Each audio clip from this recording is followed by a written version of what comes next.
Pois a Folha de São Paulo possui sites de informação importantíssimos. Num deles, que 85% das hidrelétricas estão com o nível das suas águas, 85% é menor do que era em 2001, quando houve aqueles grandes apagões e racionamento. Aquilo era apagão e racionamento. Durava 4, 5, 6 horas. Cidades inteiras ficavam sem energia. Estados inteiros ficavam sem energia por um longo tempo, inclusive com racionamento. Eram racionamentos programados. Isso aqui, claro, foi um apagão? Claro que foi. Agora, tudo tem motivos. Vamos lá. O Estadão, lá em 2001, fez matéria dizendo que a água de São Paulo tinha tempo determinado, ia durar até 2010. O que é que fizeram os governos de São Paulo, do PSDB? Nada. O que é que fez o governo federal, sabendo que a falta d'água lá em São Paulo e naquela região sudeste iria provocar uma possível redução importante no nível das hidrelétricas?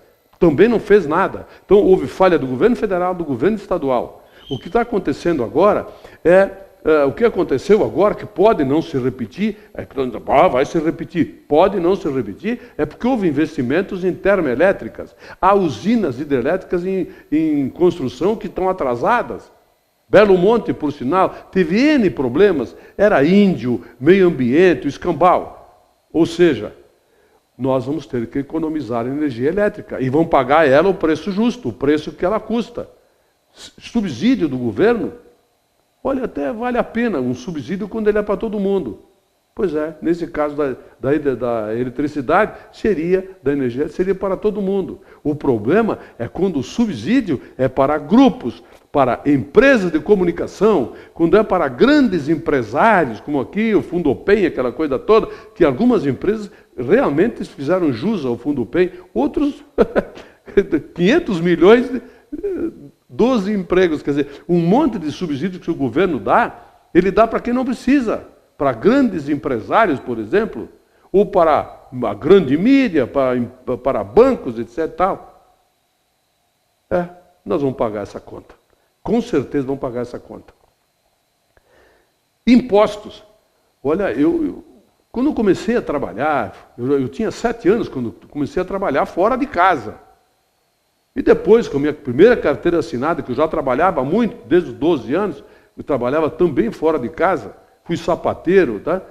17 anos eu tive minha primeira carteira assinada. Naquele tempo, eu já ouvia as pessoas se queixando do imposto de renda, que era descontado na fonte para os assalariados.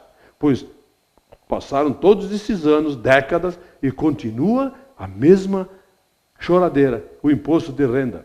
Mas por que ele continua? Porque os políticos que estão a serviço dos donos do Brasil, eu vou repetir, banqueiros, empreiteiros, grandes empresários, ruralistas, usineiros e a grande mídia, as famílias que controlam as comunicações no Brasil, eles não querem nem ouvir falar em imposto sobre as heranças, sobre as grandes fortunas, que aliás o Barack Obama agora está começando a mexer com isso nos Estados Unidos, lá os republicanos... Imagina, vão mexer com os riquinhos, os donos do mundo, com os donos do Brasil, vão mexer com eles. Sabe quando? Os deputados, senadores, etc., que estão a serviço desses donos do Brasil, vão mexer com isso? Não, tributam aqueles que não têm poder de barganha, que não têm poder nenhum de pressão, que é o povão. Esses caras que mandam no Brasil, elegem os políticos, colocam quem eles bem entendem lá, inclusive em ministérios e em secretarias, esses... ficam tranquilos, eles não vão pagar nunca esses impostos. O imposto de renda na fonte, por exemplo, aquela coisa toda, isso é para assalariado. Eu vi professoras, eu vi gerente de banco cair na malha fina, assalariados caírem na malha fina por causa de merrecas, etc. e tal. Agora, esses polpudos proprietários, que devem ter o quê? Uns 25 ou 30 que mandam nesse país aqui, esse não tem problema nenhum. Eles não precisam se preocupar. O povão vai pagar a conta, como sempre. E pode botar quem quiser lá. PT, PSDB, PP, PMDB, não importa quem. Não vai resolver o problema, porque todos eles estão a serviço dessa turma. Mesmo que alguns achem que o PT é o grande problema do Brasil. Não, o problema do Brasil são os donos do Brasil que não permitem que nada aconteça. Acham que o povão tem que pagar sempre a conta e eles vão reclamar do Bolsa Família, eles não vão reclamar do Bolsa Empresário, do empresário que recolhe os nossos impostos e não pagam, não transferem para o governo. Isso é só olhar o quanto custa o Brasil na internet, vocês vão ver quanto é o sonegrômetro lá. O impostômetro eles cuidam, o sonegômetro, não. Esse não, ninguém está cuidando. Por favor, vamos ter muitos apagões ainda. Intelectuais, com certeza. Estão dando explicações. Ontem o ministro, aquele que entrou novo aí nas Minas de Energia, estava dando explicações, chegou a dizer que Deus é brasileiro. Deus não é brasileiro, cara. Deus, é claro que ele não é brasileiro, porque se ele fosse, esses donos do Brasil aí não estariam mandando tanto. Tem que investir mais nesse país aqui. Investir onde precisa. Não para ajudar os poderosos, como tem acontecido ao longo da história de todos os partidos políticos, inclusive com os governos militares. Construíram a Itaipu, que poderia ter sido construída com 1/5 do valor, certamente, porque lá também houve muitos desvios, como houve nas rodovias, etc., que foram construídas. Faz parte do DNA brasileiro isso aí. Corrupção. Ele está inserido no contexto político partidário nacional. E não só advogados, economistas, imprensa, contadores. Não tem santo nessa zona toda. Não dá para pegar uma categoria e dizer, não, essa aqui é boa, essa não tem nenhum corrupto. Não existe isso. Em toda a sociedade existe corrupção. Está no DNA brasileiro, eu repito. Eu tive lendo na internet reclamações muito grandes sobre aquele cruzamento da rua Pernambuco com a rua a que vem lá do Borgo, da escola Alfredo Avellini. A preferencial era a rua Pernambuco. É uma artéria, não é uma rua. Só que a Fiorello Bertual, me lembrei, a Fiorello Bertual também é uma artéria. Aí que vem o problema. Tem acontecido acidentes ali, e sérios. Pois é. Aí agora, quem é o culpado disso tudo aí? Bota uma sinaleira lá, meu Deus do céu. Pronto, está resolvido o problema. Mas tem gente que tem ojeriza a sinaleira, eu não entendo por quê. Eu já ouvi dizendo, mas a sinaleira tranca o trânsito. Não tranca. É só olhar a 3 de maio, onde o Aido Bertual colocou, lá no cruzamento com a General Osório, lá em 1900 de antigamente, e o Darcy Pozzi, quando assumiu o governo, a primeira coisa que fez foi tirar a sinaleira. Continua. Passou 8 anos do governo Darcy, 4 do governo Gabrielli, 4 do governo Nunelli e 2 do Pazin. Vê quantos anos?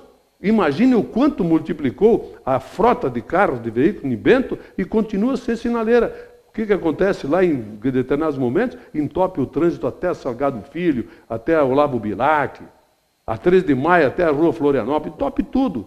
Porque tem outro funil aqui embaixo, na General Osório, com a Marechal Floriano. Alguém pensou em mudar isso?